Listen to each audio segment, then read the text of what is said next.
right, let's talk about getting your money right. Today, we are diving deep into a super powerful step-by-step plan to get you out of debt for good and actually start building some real wealth.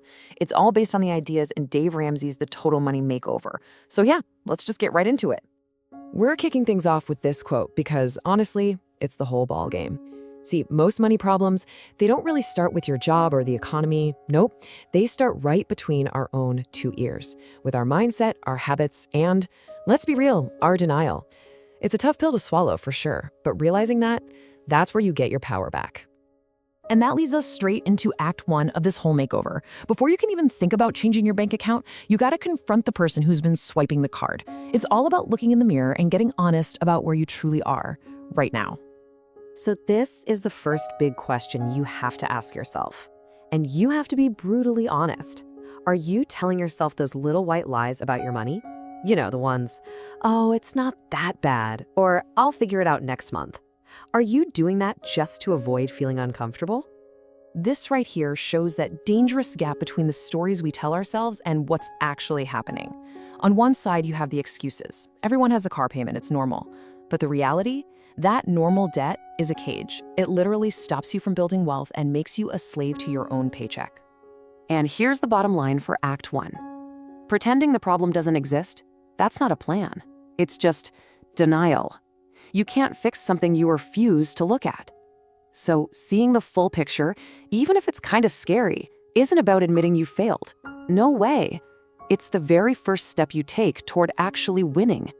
Okay, so once you've faced that reality, it's time for Act 2. This is where we start to tear down all the common myths about money, the lies that our culture has sold us that keep us broke and trapped. Yeah, I bet a few of these sound familiar, don't they? Our entire society basically screams these ideas at us, telling us they're smart financial moves. But what if they're all just wrong? Let's break them down. Let's kick it off with the biggest myth of all, that debt is a tool. We're told it helps you get ahead, but let's reframe that. What if debt is just you stealing from your future self? You're spending tomorrow's income today, which guarantees that the future you has way less freedom and fewer choices. And that brings us to the obsession with the credit score. Oh man, we're trained to chase this high number like it's the ultimate goal. But what does a credit score actually measure? It doesn't show how much money you have saved. It just shows how good you are at borrowing other people's money. It's an I love debt score, not a wealth score. And finally, we have to talk about the pressure to keep up with the Joneses. But here's the dirty little secret they don't want you to know. The Joneses, with that brand new SUV and the perfect kitchen, they're probably drowning in debt to pay for it all. Trying to be like them isn't a race to the top, it's a race to see who can go broke the fastest. All right, we've faced the truth, we've busted the myths, so what now? Well, that brings us to the best part, Act 3, the actual plan, the step-by-step roadmap that takes you out of the mess and into real financial peace. And here it is, the 7 baby steps. The most important thing to see here is that you do them one at a time, in order. This isn't a buffet where you get to pick what looks good. Each step builds on the one before it. That's how you build momentum and change your life for good.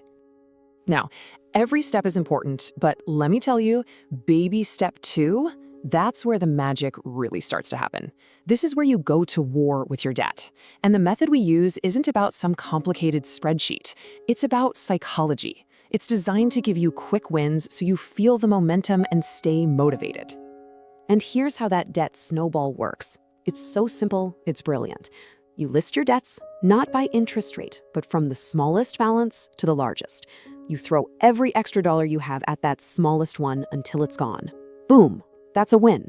Then you take all the money you were paying on it and you roll it over to the next one.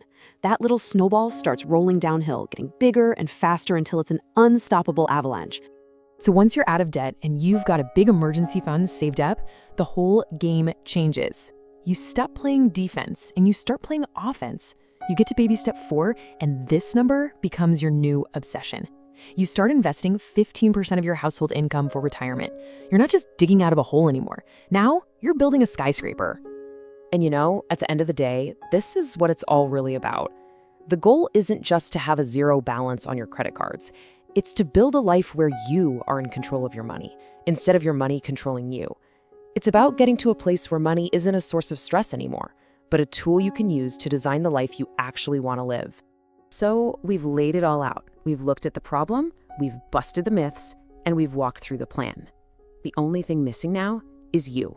So the real question, after all of this, is pretty simple. Are you ready to stop letting your money be the boss of you and start writing a new story? The map is right in front of you.